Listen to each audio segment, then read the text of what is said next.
तो इस fourth chapter है 12th क्लास का स्टूडेंट से, और इसका एक लेक्चर ऑलरेडी हमने कर चुका है और वो अपलोड भी किया हुआ है वीडियो। फर्स्ट लेक्चर का ये सेकेंड लेक्चर है। तो फर्स्ट लेक्चर में हम लोग फ्लेमिंग के रूल्स देखे थे कि फ्लेमिंग राइट हैंड रूल क्या है और फ्लेमिंग लेफ्ट हैंड रूल क्या है और कहाँ पे यूज करते हैं इसका। तो इस उसमें मैंने बताया था आपको कि फ्लेमिंग लेफ्ट हैंड रूल का यूज होता है to find direction of force acting on a charge q moving in magnetic field. तो ये क्रॉस से मैंने यहाँ मैग्नेटिक फील्ड को इंडिकेट किया है क्रॉस से, उसका 3 डिफरेंट एग्जांपल लेकर बताते हैं। तो क्रॉस यहाँ पे मैग्नेटिक फील्ड को इंडिकेट कर रहा है। क्रॉस का मतलब होता है गोइंग इनसाइड द प्लेन, मतलब ये ब्लैक बोर्ड है उसके अंदर जाता हूँ। तो क्रॉस क्यों ऐसा दिखाया जाता है, क्योंकि आप अगर एरो को देखेंगे तो उसका हेड अगर ये आप सामने से देख रहे हैं, इधर से आप देखेंगे तो इसका एक पॉइंट ये दिखेगा, पॉइंटेड एंड दिखेगा इसका। तो इसीलिए आपकी तरफ कोई एरो आएगा तो उसको एक पॉइंट से इंडिकेट किया जाएगा, सर्कल में एक पॉइंट ऐसे डॉट लगा देंगे।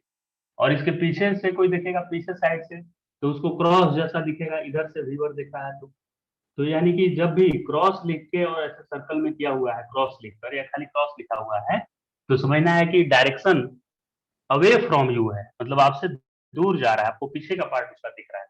तो यहाँ क्रॉस लिखा हुआ है, ये इंडिकेट कर रहा है कि मैग्नेटिक फील्ड, ये मैग्नेटिक फील्ड के लिए इंडिकेट किए हैं, बी लिखे हैं यहाँ क्रॉस मैग्नेटिक फील्ड, मतलब ये प्लेन के अंदर एरो जा रहा है, मतलब स्क्रीन से आपकी तरफ से अंदर की तरफ ऐसे से पेनिट्रेट करते हुए अंदर जा रहा है, वो मैग्नेटिक फील्ड का डायरेक्शन है। और वी मतलब इसकी स्पीड, तो ये राइटवर्ड डायरेक्शन में पॉजिटिव चार्ज मूव किया। तो देखिए लेफ्ट हैंड के तीनों फिंगर को, मिडिल फिंगर को, इंडेक्स फिंगर को और थंब को परपेंडिकुलर मैंने रख दिया। अब इंडेक्स फिंगर या ये फोर फिंगर भी बोलते हैं, इंडेक्स फिंगर किधर इंडिकेट करता है, मैग्नेटिक फील्ड में, यानी मैग्नेटिक फील्ड बोर्ड के अंदर है तो अंदर मैं इसको दिखा दिया, बोर्ड के अंदर जाता हुआ ये अंदर। मिडिल फिंगर क्या दिखाता है, वेलोसिटी का डायरेक्शन, तो वेलोसिटी राइटवर्ड है तो राइटवर्ड डायरेक्शन में ये देखिए मिडिल फिंगर राइटवर्ड डायरेक्शन में है और मेरा इंडेक्स फिंगर अंदर की तरफ है, प्लेन के अंदर जाता हुआ। तो थंब अपवर्ड डायरेक्शन में आ रहा है, तो अपवर्ड डायरेक्शन में थंब यानी फोर्स इस पे अपवर्ड डायरेक्शन में फोर्स आएगा, अपवर्ड डायरेक्शन। तो ये आंसर हो गया इसका। मतलब क्या क्या गिवन होगा एग्जांपल में, या आप जब एक्सरसाइज सॉल्व करेंगे तो मैग्नेटिक फील्ड का डायरेक्शन गिवन होगा और वेलोसिटी गिवन होगा कि चार्ज कौन से डायरेक्शन में मूव कर रहा है ये चार्ज, और आपको पता करना होगा कि इस पे फोर्स किधर लगेगा, कौन से डायरेक्शन में इस पे फोर्स एक्ट करेगा। तो इस पे अपवर्ड डायरेक्शन में फोर्स लगा। लेकिन अगर पॉजिटिव की जगह पर नेगेटिव चार्ज होता, अगर पॉजिटिव चार्ज की जगह पर नेगेटिव चार्ज होता, ये माइनस, तो नेगेटिव चार्ज के लिए ये फ्लेमिंग का लेफ्ट हैंड रूल से आंसर नहीं आएगा। फ्लेमिंग का लेफ्ट हैंड रूल क्या बोल रहा है कि क्रॉस के जैसा आप रखिए इंडेक्स फिंगर को, और जिधर वेलोसिटी है उधर मिडिल फिंगर को रखिए। लेकिन यहाँ ये वेलोसिटी निगेटिव चार्ज का है, जबकि फ्लेमिंग ने पॉजिटिव चार्ज के लिए रूल बनाया है। तो निगेटिव चार्ज राइटवर्ड मूव करना इक्विवेलेंट है पॉजिटिव चार्ज का लेफ्टवर्ड मूव करने के। तो भले ही नेगेटिव चार्ज राइटवर्ड मूव कर रहा है तो मैग्नेटिक फील्ड को मैं ऐसे इंडेक्स फिंगर देकर और चार्ज को उल्टा मूव कराऊंगा उधर की तरफ, क्योंकि नेगेटिव चार्ज मूव कर रहा है राइटवर्ड तो पॉजिटिव उसका इक्विवेलेंट मूव करेगा लेफ्टवर्ड, यानी इस तरफ, तो थंब फोर्स आएगा थंब। तो इसमें फोर्स डाउनवर्ड डायरेक्शन में आ रहा है, डाउनवर्ड डायरेक्शन, इधर फोर्स आ रहा है इधर नीचे की तरफ। तो इस बात ध्यान रखना है आपको कि पॉजिटिव चार्ज पे फ्लेमिंग लेफ्ट हैंड रूल के अकॉर्डिंग फोर्स आप लिख दीजिए डायरेक्ट, लेकिन नेगेटिव चार्ज में फोर्स का direction Fleming left hand rule लगाने से जो आएगा उसका अपोजिट लिखिएगा, उल्टा लिखिएगा। तो नेगेटिव और पॉजिटिव दोनों समझ में आ गया। अब करंट कैरिंग वायर पे फोर्स किधर लगता होगा, तो करंट कैरिंग वायर में ये कन्वेंशनल करंट का डायरेक्शन है और ये पॉजिटिव चार्ज के फ्लो का डायरेक्शन होता है। Direction of electric current is direction of conventional current, यानी पॉजिटिव चार्ज का फ्लो का डायरेक्शन।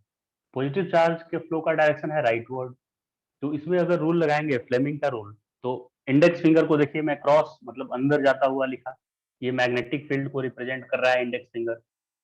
फिर करंट यानी पॉजिटिव चार्ज का flow, so current is moving in rightward direction, so place you have to place your middle finger in rightward direction, so thumb will give you direction of force, तो force का direction upward direction में आ गया, देख सकते हैं आप। तो इस करंट कैरिंग वायर पर फोर्स अपवर्ड डायरेक्शन में लगेगा। इस तरह से आप फ्लेमिंग लेफ्ट हैंड रूल का यूज करके और करंट कैरिंग वायर, और साथ ही साथ पॉजिटिव और नेगेटिव चार्जेज पे आप फोर्स निकाल सकते हैं कि मैग्नेटिक फोर्स कौन से डायरेक्शन में एक्ट करेगा। तो ये टॉपिक ऑलरेडी हमने कंप्लीट कर लिया हुआ है, इंट्रोडक्शन, ये फोर्थ चैप्टर का, मैग्नेटिक इफेक्ट ऑफ करंट का।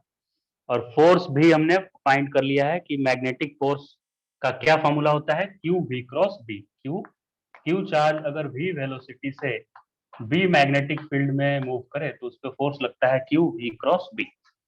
क्रॉस प्रोडक्ट से दिया जाता है ये फोर्स, डॉट प्रोडक्ट से नहीं। और क्रॉस प्रोडक्ट वेक्टर प्रोडक्ट होता है हम लोगों को। तो ये फोर्स का फॉर्मूला हो गया। अब मोशन और इन मैग्नेटिक फील्ड, अगर कोई चार्ज मैग्नेटिक फील्ड में मूव कर रहा है v वेलोसिटी से, तो उस पर फोर्स लगता है F equal to q v cross b. और उसका डायरेक्शन फाइंड करते हैं हम लोग फ्लेमिंग लेफ्ट हैंड रूल के अकॉर्डिंग, जो कि अभी अभी हमने एग्जाम्पल किया है इसका। फिर लॉरेंज फोर्स, इस फोर्स को क्या बोला जाता है, लॉरेंज फोर्स। तो इसमें दो दो फोर्स है।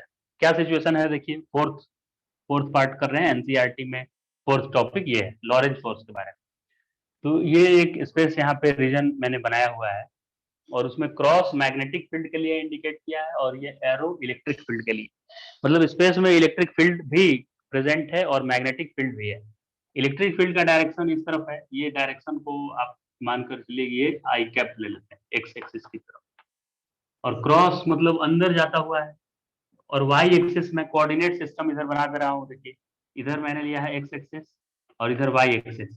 और प्लेन से बाहर आने को जेड लेंगे और प्लेन से अंदर जाने को जेड डैश लेंगे, यानी ये आई कैप, ये जे कैप। तो जो बाहर आएगा वो के कैप। लेकिन ये तो क्रॉस है, बाहर नहीं आ रहा है, अंदर जा रहा है। क्रॉस मतलब एरो अंदर जा रहा है। तो मैग्नेटिक फील्ड किधर है, माइनस के कैप में है। तो मैग्नेटिक फील्ड का डायरेक्शन यहाँ लिखना होगा मुझे। तो मैग्नेटिक फील्ड के साथ डायरेक्शन होगा माइनस के कैप, क्योंकि मैग्नेटिक फील्ड अंदर जाता हुआ है। इलेक्ट्रिक फील्ड के साथ क्या डायरेक्शन है, वो भी लिख देते हैं, चलिए। तो इलेक्ट्रिक फील्ड के साथ एसोसिएटेड डायरेक्शन है, इलेक्ट्रिक फील्ड राइट साइड में है, यानी आई कैप। इलेक्ट्रिक फील्ड किधर की तरफ है, आई कैप की तरफ, राइट साइड में। इलेक्ट्रिक फील्ड भी हो गया, मैग्नेटिक फील्ड। वेलोसिटी किधर है, भी, ये भी राइट साइड में है। तो वेलोसिटी का भी डायरेक्शन हम लिख दे रहे हैं, वेलोसिटी भी आई कैप में ही है।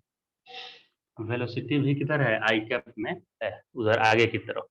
तीनों हो गया ये, बी, ई और वी। अब इस पे जब क्यू चार्ज ये मूव करेगा तो इस पे इलेक्ट्रिक फोर्स तो लगेगा ही। पॉजिटिव चार्ज पे इलेक्ट्रिक फोर्स किधर लगता है, in the direction of electric field. So this charge will experience two forces. First इस पे इलेक्ट्रिक फोर्स एक्सपीरियंस करेगा, उसको मैं एफ ई लिखता हूँ। तो इलेक्ट्रिक फोर्स का फॉर्मूला होता है charge into electric field, right. Electric force का फॉर्मूला हो गया charge into electric field. Charge है स्केलर, और इलेक्ट्रिक फील्ड का डायरेक्शन आप देख सकते हैं कि आई कैप में लिया हुआ है, आगे की तरफ। तो इस फोर्स को आप लिख सकते हैं क्यू ई लिखकर, और उसमें वेक्टर लगा सकते हैं आई cap, Q e i cap. I cap क्यों मैंने लगाया, क्योंकि ये तो स्केलर है, तो जो इलेक्ट्रिक फील्ड का डायरेक्शन होगा वही फोर्स का डायरेक्शन होगा, सेम डायरेक्शन होगा। तो इलेक्ट्रिक फील्ड का डायरेक्शन आई कैप में है, आई कैप पे मैंने लिया हुआ है राइटवर्ड इलेक्ट्रिक फील्ड। तो फोर्स भी मेरा आई कैप में ही आ गया। वैसे ही मैग्नेटिक फोर्स, आइए देखते हैं मैग्नेटिक फोर्स कैसा लगेगा इस पे। फोर्स तो वेक्टर क्वांटिटी है, तो मैग्नेटिक फोर्स का फॉर्मूला हमने सीखा है क्यू वी क्रॉस बी। तो क्यू एक स्केलर क्वांटिटी है और वी क्रॉस बी करना है। तो वी आई की तरफ है, देखिए एक्स एक्सिस की तरफ, तो I cap cross B. B magnetic field का मैग्नीट्यूड बी है, और इसका डायरेक्शन माइनस के कैप है, अंदर की तरफ है। तो minus k cap, minus k cap, इससे एसोसिएटेड क्या हो गया, माइनस के कैप, ऐसे। अब आई कैप और ये माइनस के कैप है, माइनस को बाहर ले लेते हैं हम। तो मैग्नेटिक फोर्स इस सिचुएशन में आ जाएगा माइनस क्यू और v i cap cross b minus k cap. Minus तो मैंने बाहर ले लिया, तो सिर्फ ओनली के कैप लिखिए। तो आई कैप क्रॉस के कैप क्या होना चाहिए, तो क्रॉस प्रोडक्ट वेक्टर में अगर आप पढ़े होंगे तो आपको याद होगा कि क्रॉस प्रोडक्ट कैसे निकाला जाता है। देखिए एन सर्कल बना लेते हैं और एंटी क्लॉकवाइज में लिख देते हैं आई जे और के, अगर मुझे करना है आई क्रॉस के, तो आई से के की तरफ मूव कीजिए, आई टू के। ये एरो का सेंस है एंटी क्लॉकवाइज, लेकिन आई से के जाते समय मुझे क्लॉकवाइज चलना पड़ा, तो ये माइनस जे होगा, आई क्रॉस के होगा माइनस जे, तो ये माइनस जे आएगा। तो माइनस एक पहले से था और आई क्रॉस के माइनस जे आ गया, तो ब्रैकेट में वीबी तो आया लेकिन माइनस जे आ गया, ये माइनस माइनस प्लस हो गया, तो क्यू ब्रैकेट में वीबी और जे कैप इतना आ गया, मतलब मैग्नेटिक फोर्स का वैल्यू कितना आ गया, क्यू वी इंटू बी, और साथ ही साथ जे कैप आ गया उसमें। तो इस तरह से आप मैग्नेटिक फोर्स भी निकाल सकते हैं इस चार्ज पे, और इस चार्ज पे इलेक्ट्रिक फोर्स भी निकाल सकते हैं, Q into E, Q e i cap आया है। तो नेट फोर्स अगर पूछेगा कि इस चार्ज पे नेट फोर्स कितना लग रहा है बताइए, तो एफ नेट, इस चार्ज पे नेट फोर्स लगेगा electric force plus magnetic force, तो इलेक्ट्रिक फोर्स है q e i cap plus magnetic force q v b j cap, q v b j cap, ये नेट फोर्स आ रहा है। अब इस नेट फोर्स का ओनली मैग्नीट्यूड चाहिए, तो आप कोएफिशिएंट ऑफ आई का स्क्वायर कर लीजिए प्लस कोएफिशिएंट ऑफ जे का स्क्वायर क्यू वी बी है, और उसका स्क्वायर रूट कर देंगे तो नेट फोर्स का मैग्नीट्यूड भी मिल जाएगा, जैसे वेक्टर का सम किया जाता है वैसे। वैसे वेक्टर फॉर्म में यही नेट फोर्स का फॉर्मूला हो गया।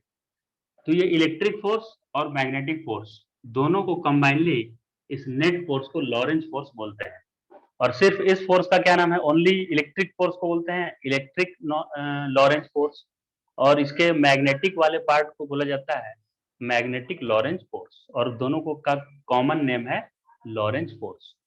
सो I hope you understood what is Lorentz force and how we use cross product and concept of electric field to find direction of this Lorentz force. Okay, record. तब तक आप लिखते चलिए इसको साथ ही साथ। ओके, अब फोर्थ टॉपिक हमारा है F इक्वल टू, ये तो हो गया, फोर्थ हो गया। फिफ्थ करेंगे अब बायोट सेवर्थ। तो बायोट सेवर्थ ये साइंटिस्ट हैं, इन्होंने क्या बताया कि अगर किसी करंट कैरिंग वायर में करंट फ्लो कर रहा है तो वो अपने सराउंडिंग में बनाता है मैग्नेटिक फील्ड। करंट कैरिंग, कोई भी करंट कैरिंग वायर अपने सराउंडिंग में मैग्नेटिक फील्ड बनाता है, तो इसी से इलेक्ट्रोमैग्नेट तैयार करते हैं हम लोग। तो इन्होंने ये करंट कैरिंग वायर के सामने कितना मैग्नेटिक फील्ड बनेगा उसका क्वांटिटेटिव मेजरमेंट करने के लिए फॉर्मूला दिया इन लोगों ने। तो क्या उसका फॉर्मूला दिया एक्सपेरिमेंटली इन लोगों ने, ये कि अगर आई करंट फ्लो कर रहा है किसी वायर में, आई करंट फ्लो कर रहा है, तो उसका छोटा सा लेंथ डीएल कंसीडर करें, तो इतने से लेंथ ने कितना फील्ड प्रोड्यूस किया, उसका इन्होंने फॉर्मूला बनाया। अब ये पूरा वायर कितना प्रोड्यूस करेगा मैग्नेटिक फील्ड, वो डेरिवेशन हम लोग करेंगे। इन्होंने एक छोटे से एलिमेंट यानी डीएल लेंथ के वायर में अगर आई करंट फ्लो कर रहा है तो वो अपने सामने कितना मैग्नेटिक फील्ड बनाता है उसका फॉर्मूला दिया। क्या दिया इन्होंने, dv equal to mu not by 4 pi, जो कि एक प्रोपोर्शनलिटी कांस्टेंट है म्यू नॉट बाई 4 पाई, और उसका वैल्यू मैं यहाँ लिख दे रहा हूँ।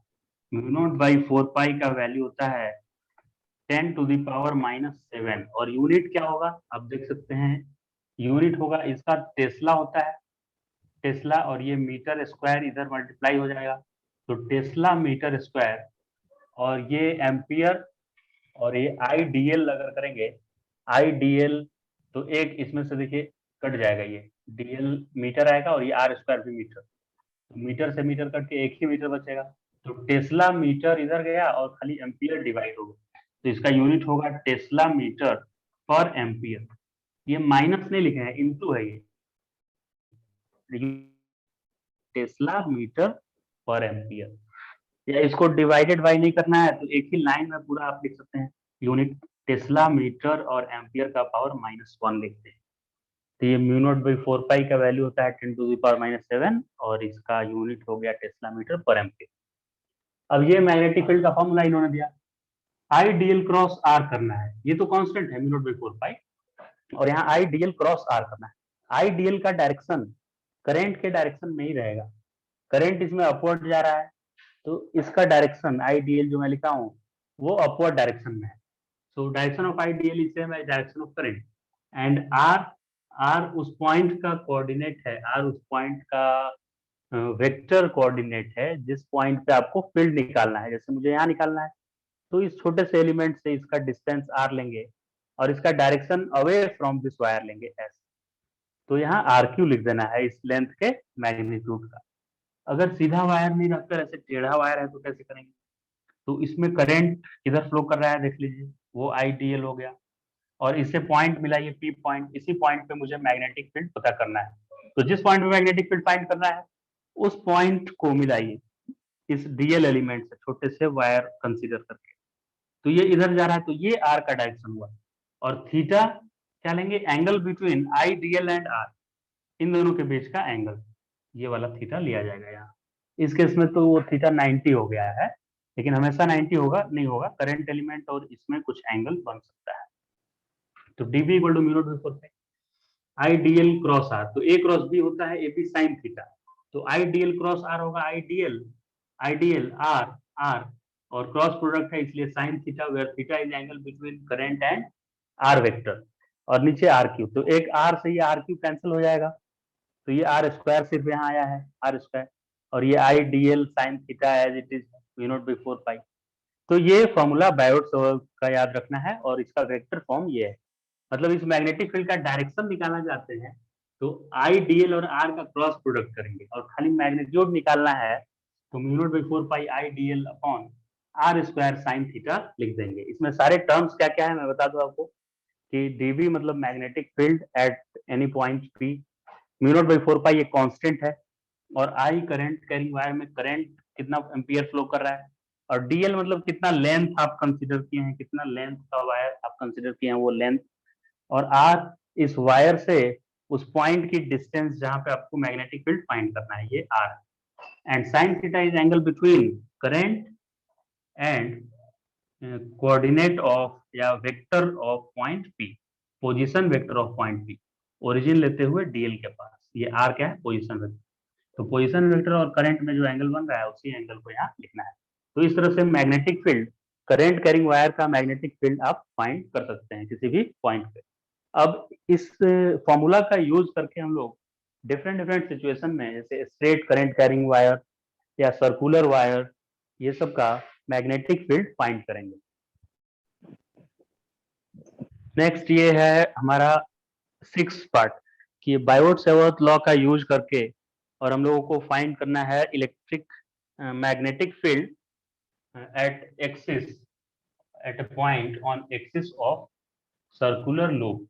सर्कुलर लूप ये सर्कल जैसा एक लूप है जिसमें कुछ करंट फ्लो कर रहा है, आई करंट फ्लो कर रहा है, आई करंट फ्लो कर रहा है इस लूप में, और ये पीछे का पार्ट है इसलिए इसको हम डॉटेड लाइन से ऐसे बना देते हैं, ये पीछे है ये आगे की तरफ है, और ये लूप कुछ इस तरह का है, ये ऐसे नहीं रखा हुआ है करंट कैरिंग, इस तरह का प्लेन में नहीं है, बोर्ड के प्लेन में नहीं है, बोर्ड के प्लेन के परपेंडिकुलर, मतलब ऐसे बाहर आता हुआ ऐसे लूप, बोर्ड के अंदर घुसकर और बाहर आता हुआ।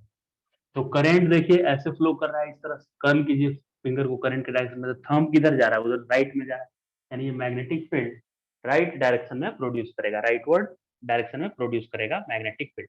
ओके, तो इसका मैग्नेटिक फील्ड यहाँ कैसे निकालेंगे? ये लॉन्ग क्वेश्चन, 5 मार्क्स का क्वेश्चन ये है, बोर्ड एग्जाम में 5 मार्क्स में आता है, और ऐसे भी कॉम्पिटिटिव एग्जाम के लिए ही भी आप डेरिवेशन इसका समझेंगे तब जाकर न्यूमेरिकल सॉल्व कर पाएंगे।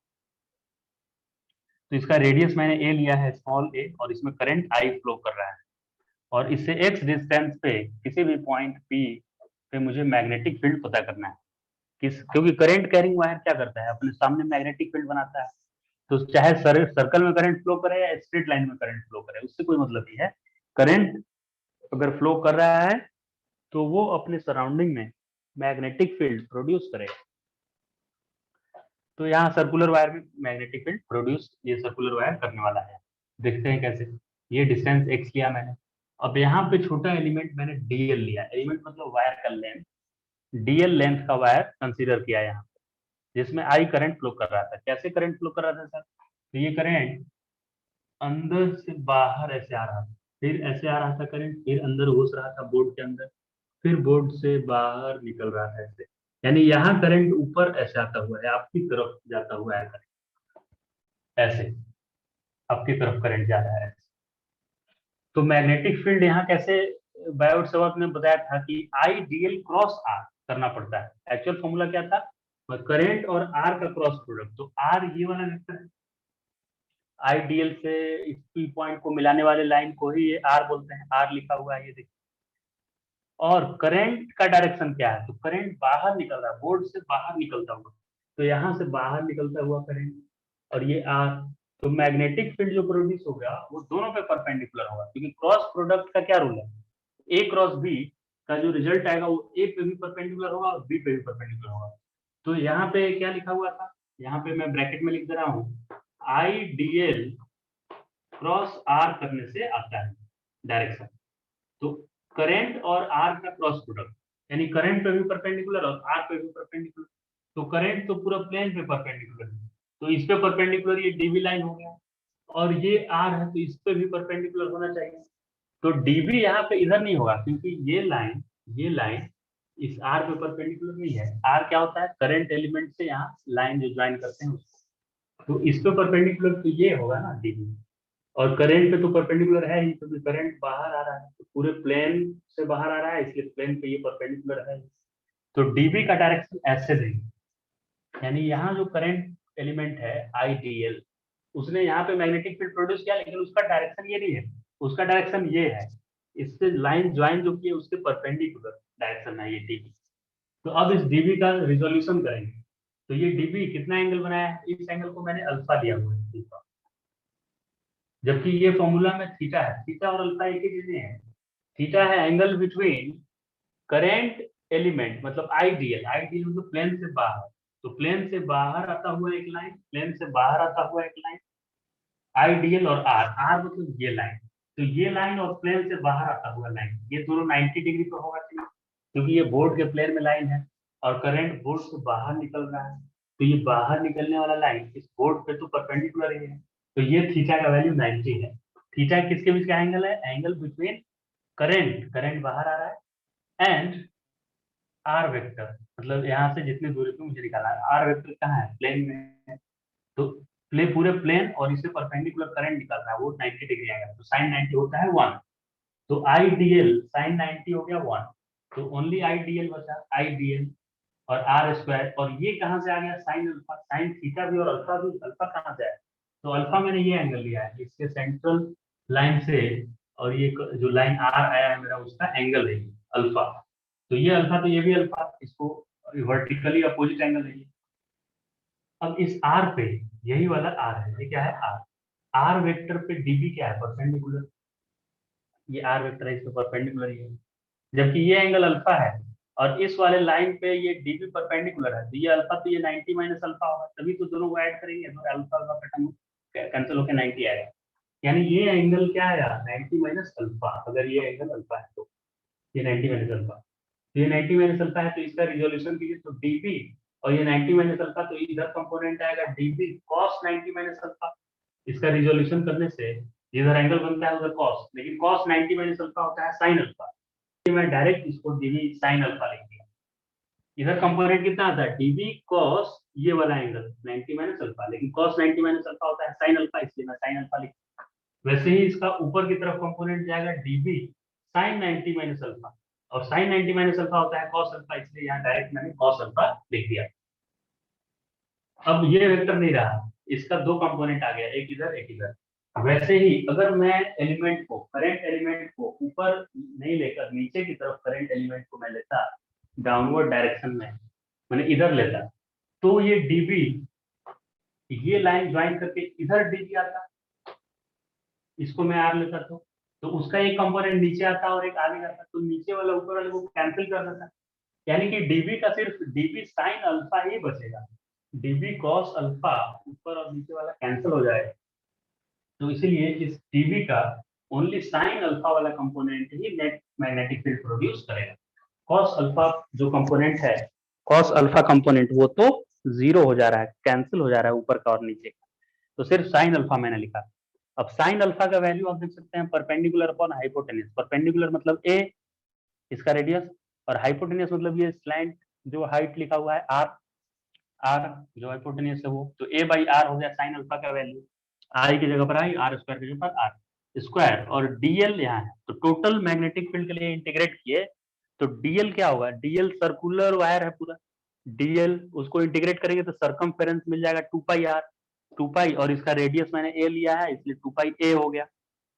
पाई ने पाई को मार दिया, फिर 2 से ये 4 कैंसिल हो गया 2 टाइम्स, तो म्यू नॉट आई ए इंटू ए स्क्वायर, म्यू नॉट आई ए स्क्वायर, और डिनोमिनेटर में आर क्यू, और ये आर क्या था, आर है ए स्क्वायर और ये एक्स, तो a square plus x square का रूट अंडर हाइपोटेन्यूज का equal to perpendicular square plus base square का रूट, तो आर की जगह पर a square plus x square का रूट मैंने लिख दिया, रूट मैंने पावर 1/2 होता है, और ये क्यू लगाया हुआ है 3/2 हो गया। तो ये फाइनल फॉर्मूला हो गया मैग्नेटिक फील्ड का। तो magnetic field of circular current carrying wire on a point which lie on its axis is given by this formula mu naught a square I upon 2 a square x square का power 3/2। अगर इसी में एक special case हम लोग consider करें कि ये x अगर जीरो हो जाएगा, यानी सेंटर पे पहुंच जाएंगे, x जीरो पुट करने से कहां पे पहुंच जाएंगे, सेंटर पे, तो सर्कल के सेंटर पे कितना मैग्नेटिक फील्ड होता होगा, तो सर्कल के सेंटर पे मैग्नेटिक फील्ड अगर फाइंड करना है तो इसी फॉर्मूला में आप x को जीरो पुट कर दीजिए, तो x जीरो जब पुट करेंगे तो ये आ जाएगा mu not a square I upon 2, अब x को जीरो कर दिए तो ए स्क्वायर का पावर 3/2, तो ए स्क्वायर का पावर 3/2 में 2 कैंसिल हुआ तो ए क्यू आ जाएगा, ए क्यू, तो ये ए स्क्वायर से ए क्यू कैंसिल हुआ तो नीचे ए आएगा, तो mu naught I by 2a answer आ जाएगा, where a is radius of circle. तो इस सर्कुलर लूप के सेंटर पे मैग्नेटिक फील्ड जब भी पूछेगा तो बोलना है mu naught I by 2a, और इस सर्कुलर लूप के एक्सिस पे एक्स डिस्टेंस पे मैग्नेटिक फील्ड पूछा जाएगा तो mu not a square I by 2 bracket में ए स्क्वायर प्लस एक्स स्क्वायर का पावर 3/2। तो ये डेरिवेशन था magnetic field produced bye circular current carrying wire on its axis. तो ये आप खुद से एक बार डेरिवेशन ट्राई कर लेंगे, ये बहुत इंपॉर्टेंट है एग्जाम पॉइंट ऑफ व्यू से। तो स्टूडेंट्स आज के लेक्चर में हम लोग इतना ही कंप्लीट करते हैं, और बाकी के जो टॉपिक्स हैं जो इनकम्प्लीट हुए हैं, अभी 6 तक कंप्लीट हो गया हमारा। फर्स्ट 4.1 इंट्रोडक्शन, फिर ये Lorentz magnetic Lorentz force, motion of a charge particle in magnetic field, अब इलेक्ट्रिक प्लस मैग्नेटिक दोनों को कंबाइनली लॉरेंज फोर्स बोलते हैं, बायोट-सेवर्ट लॉ, और magnetic field produced by current carrying circular loop on its axis, इतना complete हो चुका है। अब in coming lectures we will complete this parts, Ampere circuital law, solenoid and toroid, इन सब का मैग्नेटिक फील्ड कितना होगा ये सब फाइंड करने की कोशिश करेंगे। आज के लेक्चर में इतना ही रखते हैं। Thank you so much for watching this video.